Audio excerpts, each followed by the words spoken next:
Good evening, everyone. Thank you very much for coming this evening. So this event is called In Conversation with the Authors of the Spirit Level. So Kate Pickett and Richard Wilkinson are here this evening to talk with us, to present the findings of their research over many years. And then there's an opportunity, as it's in conversations with them, for you to engage with the two of them later on. So the reason you're here is because you've heard of the book, obviously. So you understand the importance of this book, which was published 16 years ago now, in 2009, and then there was an update last year. So when it came out, those who remember it will remember its importance and significance in terms of the debates at the time, in terms of understanding the importance of equality for people in society generally. So from our point of view as an anti-poverty organisation, the European Anti-Poverty Network Ireland, this has been extremely important as it provides, I suppose, the evidence for something that we understand as being obvious to ourselves as some of the structural causes behind poverty that need to be addressed if we're really going to address the root causes of poverty and social exclusion in a permanent way. Unfortunately, not everybody accepts that, so we have to still kind of, I suppose, argue the points and make the case for that in society. So in a moment we get a chance to hear from the two. There's about 40 minutes. The two of them are going to present one at a time for 20 minutes each, about 40 minutes. And then the rest of the time is up to yourselves in conversation. And my colleague Claire is going to facilitate that discussion with Kate and Richard. Just want to thank a few people for tonight as well. Obviously the two speakers for coming the whole way from York today by car, boat and taxi. So they made it just arrive this evening. To Claire for helping to organise it, putting everything together, organising the event and the venue as well. To Anthony, I'm going to get these names wrong, Anthony, who's the organiser, Anthony Fox, who runs this place, who owns it and runs the venue. To Kathy, who's doing the technical piece for tonight and supporting us in terms of presentation, and Al, who's helping us record it, and then to be able to get the message out a bit wider afterwards as well.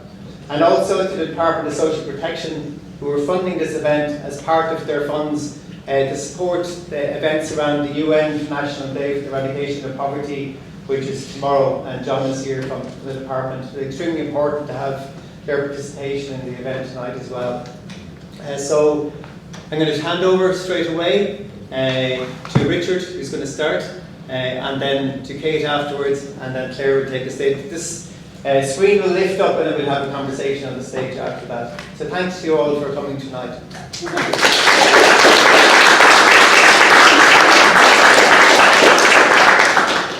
Well, I don't actually feel I need to stand, but I can't put a chair in front of the screen, so I will. It's really nice to be here. Kate and I always enjoy our visits to Dublin. I actually have some Irish ancestry, which I didn't actually know because they died before I was born. I'm going to speak first, and then Kate will take over. As befits my age, I'm going to talk about our earlier work, and then Kate will talk about the more interesting things that have been happening since then. However, I'm told there are a number of people in the trade union movement here, and I wished we'd put in another slide. The trade union movement is really important in relation to issues of inequality. If you look at a graph of inequality and strength of trade union membership during, say, the 20th century, you start with trade union membership rising and inequality falling as the trade union movement gets stronger, and then you get to about 1980 and trade unions start falling off and inequality rises again. It's an extraordinarily close relationship. One of those lines look like the mirror image of the other. And you can also see relationships looking cross-sectionally at different countries.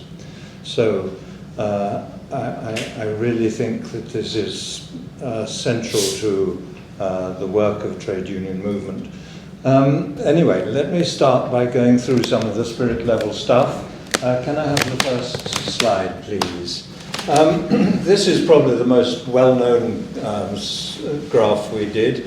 What we did was get from international organizations these measures from each of these countries. I don't know whether you can see them. They're the rich market democracies who have comparable data that you can pick up from WHO or OECD or organizations like that.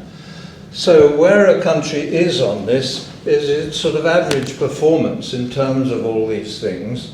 You can read them all, can you? Yeah. It's scored so that bad outcomes are higher. So the countries doing worst are the USA, Portugal, UK. Income inequality along the bottom. So those are the ones with the highest income inequality. And down here you have the countries with the low income inequality with doing much better on all those things. So, you know, the Scandinavian countries and Japan do much better in terms of life expectancy. They have much less homicide and so on. So that's what it's telling you. Next one, please. This is, in a way, a similar picture. This, just to keep you on your toes, this one is scored so bad scores are low. So this is the UNICEF Index of Child Wellbeing. We thought we should look at that partly because we were worried that people would think we'd selected outcomes that suited our argument that inequality is damaging to our societies. But this, we had no hand in compiling this. It contains about 40 different components of child well-being, and as you see, it's extraordinarily, again, an extraordinarily close relationship. The more income inequality, the worse children are doing. Next, please. And I can't show you nearly all the slides in our spirit level book, but this is an important one because I think people in the sort of political middle of the road or on the right imagine that if you have narrow income differences, you don't have so much social mobility. That's the opposite of the truth. This is income mobility, intergenerational income mobility. So in a way what it's asking is, do rich parents have rich children and poor parents have poor children, or doesn't parents' income make much difference? And what it's showing is the more unequal countries, parental income is much more important than it is in these countries. Kate's joke she made a long time ago, which we'd enjoy telling Americans, is if you Americans want to live the American dream, you should go to Denmark. Next, please. I think income inequality is really misunderstood. People think endlessly simply of the material conditions people are in, as if the primary thing was your relationship with your immediate material surroundings. But actually, extremely important is that your material conditions show where you are in the social hierarchy. So it's not just about the direct effect of material differences, though often they're in part important, but the effects of increasing feelings of superiority and inferiority, dominance and subordination. And in a society where social status and class seem really important, that is in the more unequal societies, we all get more worried about how we're seen and judged. You know, if those issues are so important, what do you think of me? The idea that some people are worth much more than others bothers us more, and we all get more twitchy about it, those sort of issues to do with status and whether we're respected and looked up to or regarded as trash or whatever. It emphasizes all those differences. Next, please. I want to just run you through a few central effects of inequality on the sort of social relations in public life. There are lots of graphs now in different studies showing that membership of voluntary organisations, participation in local groups, community life, all atrophies with more inequality. So we have less to do with each other. Our societies become less cohesive with more inequality. And on the next slide, you can see, next please, people also trust each other less. The measure of trust is, people ask whether they agree that more people can be trusted. Whether you feel most people can be trusted. And this is the percent agreeing, 20, 40, 60%, who feel they can trust other people. And you see down here, only about 20% feel they can trust others, but it rises to, what, 70% or something in the more equal countries. Trust is a really important part of the relationships between us in society. Next, please. This is somebody else's work more recently. I don't know whether you've heard of those experiments where people leave wallets around as if they're just left and lost. And the question is how many get returned in different societies. And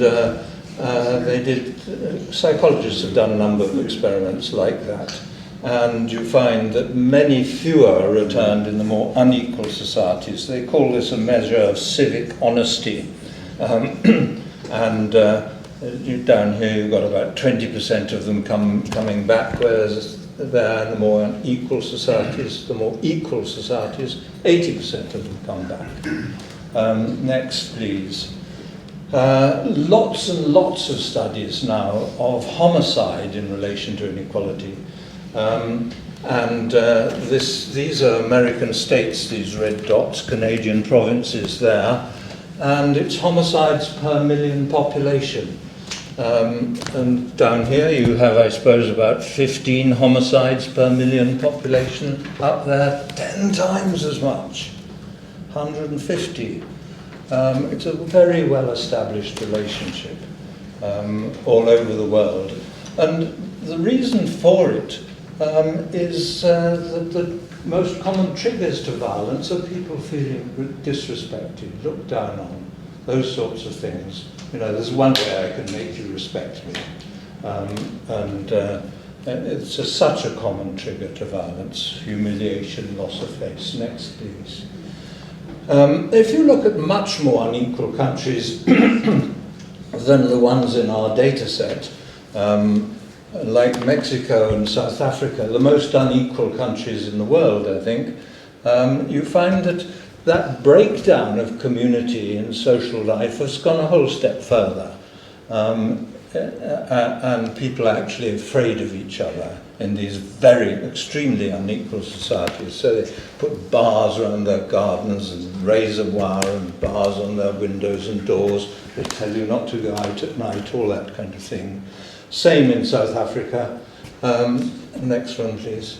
This is an electric fence, and this notice says armed response, so don't get caught climbing in when you might get shot. The tragedy of that is if you look at studies of well-being and happiness and so on, amongst the most important determinants of well-being and happiness, absolutely central to the quality of our lives, is people's involvement in community life, the quality of social relationships. It's absolutely key. And so what inequality is doing is undermining the very most important things in the quality of our lives. Next slide. This one is just actually it's telling the same story from a quite different angle. In this one, you've got the proportion of the population involved in what they call guard labour. That is people in the police, security staff, prison officers, people like that. And as inequality increases, they become an increasing proportion of the labour force. Simply, I mean, those are the people we use to protect ourselves from each other.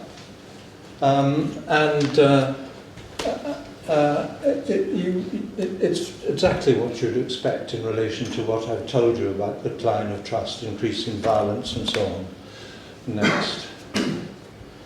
No, next please, I'll leave that out. Yeah, I think this is really important, and some people take our work as if it showed an entirely new angle on all these health and social problems that we show in the book. But actually I think it's very much the same thing as class and status. I think really what we're looking at is whether we live in very hierarchical societies like that or ones with much shallower social hierarchies. And if you like, the material differences between us create the social distances. And as I said earlier, those feelings of superiority and inferiority. Next, please. I think again and again people revert, as I said earlier, to thinking just about the material effects of poverty. But in an international study looking at rich and poor countries and interviewing people regarded as living in poverty in those countries, poverty in some of the poorest countries looks like this. In Norway, it looks like this. A 2 or 3 bedroom central heated flat and most of the modern electronics. And yet when they interviewed people in poverty in those different societies, their experience was extraordinarily similar. They talk about despising themselves, feeling they've failed, feeling looked down on, feeling even men feeling their wives and children despise them and look down on them, and taking out what the study says is their self-loathing on their wives and children. That kind of damage it does to family relationships. So there are really powerful psychosocial effects of inequality. And one of the things that we've learnt, not from our work, but in research work that's gone on during my career, is how important chronic stress is, contributing to endless different health and social problems. Next slide, please. This is a study, actually it comes from Dublin. Is he Richard Late and Christopher Whelan here in Dublin, who looked at status anxiety. That's your worries about how you feel you're seen and judged by others. And he looked at them in more unequal countries and in more equal countries. Along the bottom, you've got not inequality, but each tenth of the income distribution. So the poorest tenth of the population are here, and you go right through to the richest tenth here. And so what it's showing is all the way across all income levels, in more unequal countries, the high inequality countries, people are feeling more status anxiety. They're all more twitchy about how they're seen and judged. And in the more equal countries, lower levels of status anxiety. And that leads into all sorts of other problems. Before I go on to the other problems, this is a summary of a couple of hundred of other studies, which shows that what actually gets to us physically and pushes up our levels of stress hormones most, the kind of issues that we're most sensitive to in those biological terms, are issues to do with how we're seen and judged. Tasks that include what psychologists call social evaluative threat, their name for how we're seen and judged, or worry about it. And what that means, next please. No, we're still not there. Haven't got to what I thought was my next slide. Have I missed one? No, you haven't missed one. No. That's the next one. So what you see is people bigging themselves up. If you're more worried about how you're judged, there seem to be two responses. Some people sort of go in for what they call self-enhancement. I think bigging themselves up, or self-advertisement. You flaunt your abilities and achievements and exaggerate them. You find ways of bringing it into conversation and so on. You say you went to a very good university, or you got promoted very young, and all this sort of thing. That happens much more in the more unequal countries. People in all these countries are interviewed, given measures of this sort of bigging yourself up kind of idea. But there's also another response. I'm sorry, I'm forgetting the order. This shows that those issues about status are important contributors to mental illness, and also to issues to do with consumption. So actually how you try and look good in front of other people is by wearing better clothes, living in a richer part of town, paying a bit more for your car, or having a better phone, all that kind of thing. And there are studies now looking at people in more and less equal societies or areas, and what you see is, if you live in a more unequal place, you go in for more of this kind of conspicuous consumption. Next, please.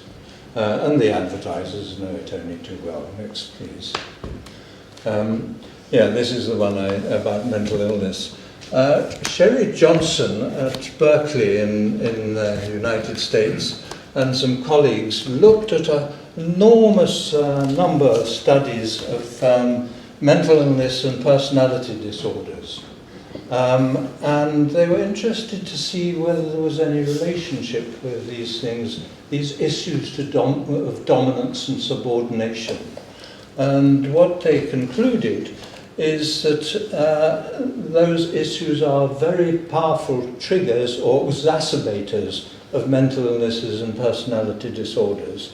That anxiety and depression are related to issues to do with subordination, submissiveness, or the desire to fight that and avoid being put down all the time. But also disruptive behavior, mania, narcissistic traits related to an inflated self-perceptions of power, a heightened focus on achieving social dominance. And actually, Sherry Johnson, didn't realize that societies differed in the amount of hierarchy. I think she thought they all had a similar social hierarchy. We got in touch with her and said, we think some societies are like that and others are more like that. And so in the more unequal ones, next slide please, you find that there are strong correlations between the amount of inequality in different societies and the extent of mental illness, the frequency of mental illness. This is a study over 36 OECD countries from the British Medical Journal, and the length of these blue lines is the strength of the correlation between inequality in each country and the frequency of all these mental health issues. So much stronger correlations. As inequality increases, you get more of all those common mental disorders. Next. The other response, apart from bigging yourself up, is the opposite. You just feel hopeless, you're no good, you're not funny enough, you lack confidence and so on. And that seems to be linked to withdrawing from social life. If you find social meetings too stressful, you end up avoiding them. And that goes with increased depression and so on. But as I said, that study showing people also big themselves up on the next slide, you can see a sort of Trump-like personality that you go into narcissism and so on. flaunting your achievements, the opposite of almost going under, feeling you're no good and hopeless and withdrawing. I think that's where I stop, but let's see the next slide, just in case I'm... this is Irish income inequality. It is the last slide before Kate takes over and shows you new stuff. I think most of you have probably seen a lot of what I've been showing, but not very big changes in Irish income inequality. This comes from fiscal studies. No, I can't read that easily. But anyway, that's what Irish income inequality is. Can we have the next one, please?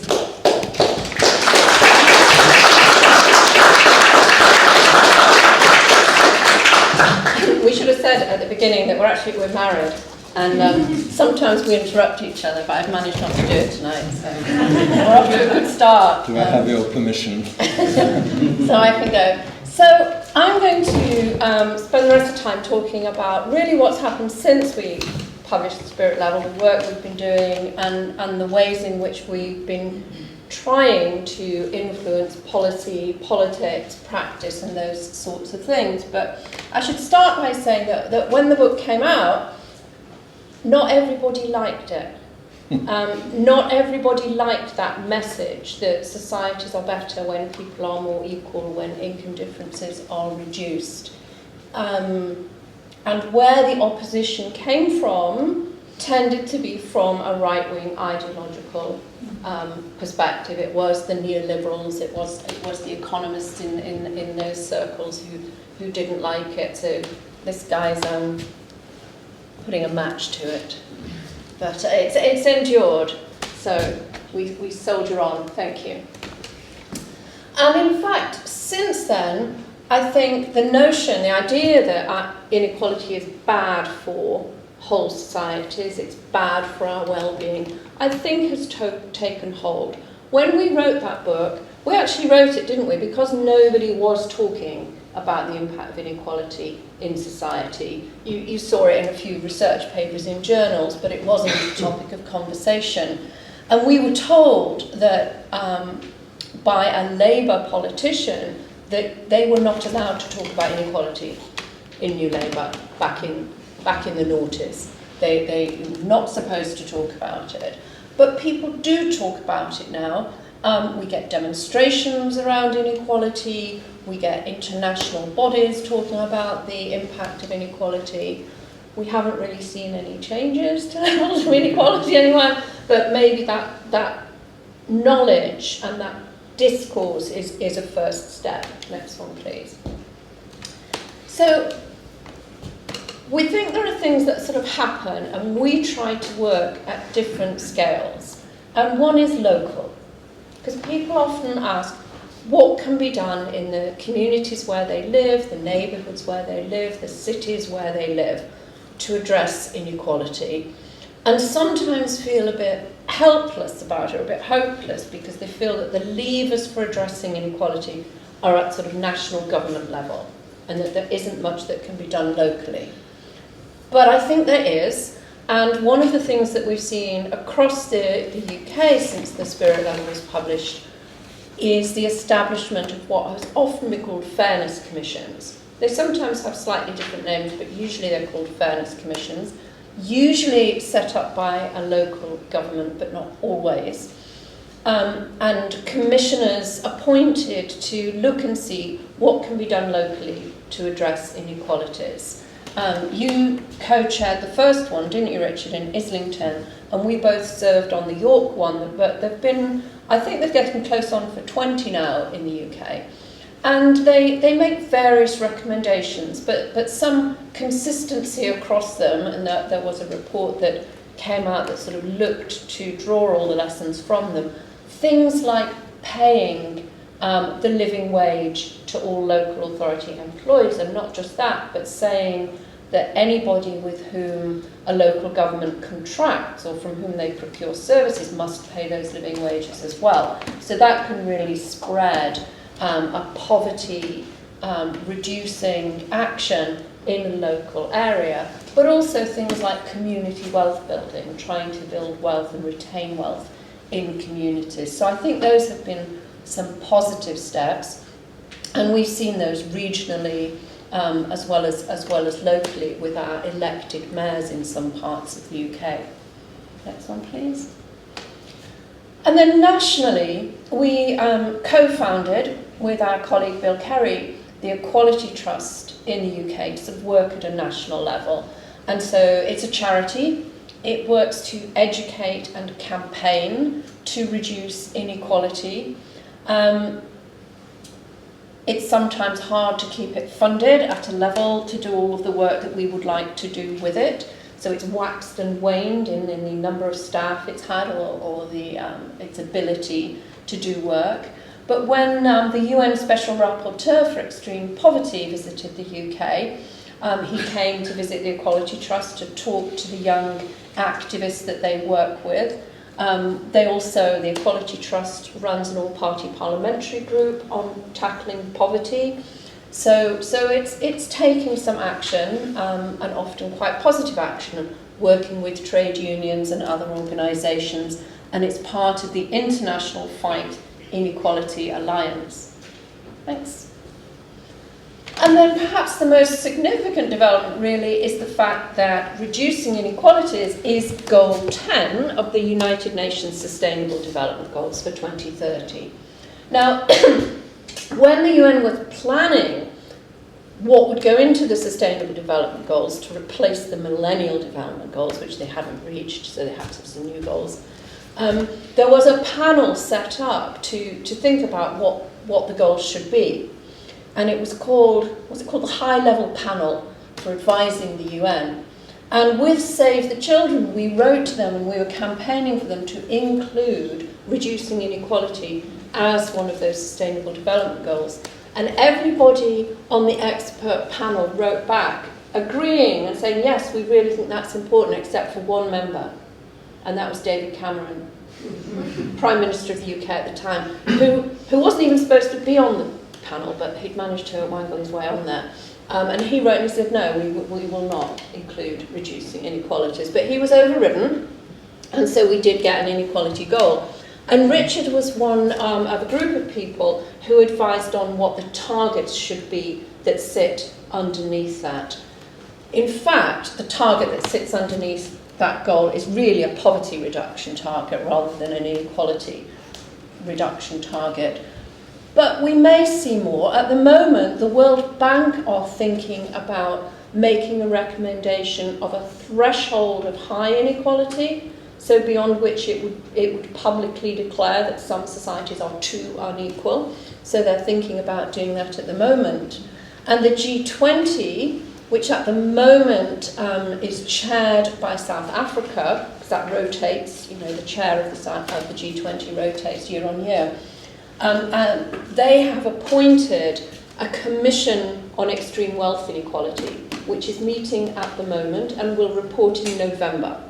And what they're hoping might come out of that is an intergovernmental panel or institute or commission to measure, monitor and report on inequality. So something like the IPCC for climate change, but for inequality. And if they manage to create that legacy during this year with the G20, that will be a really useful thing, I think. They have to do it really quickly, because next year the USA are chairs of the G20, and I don't think they'll be as interested.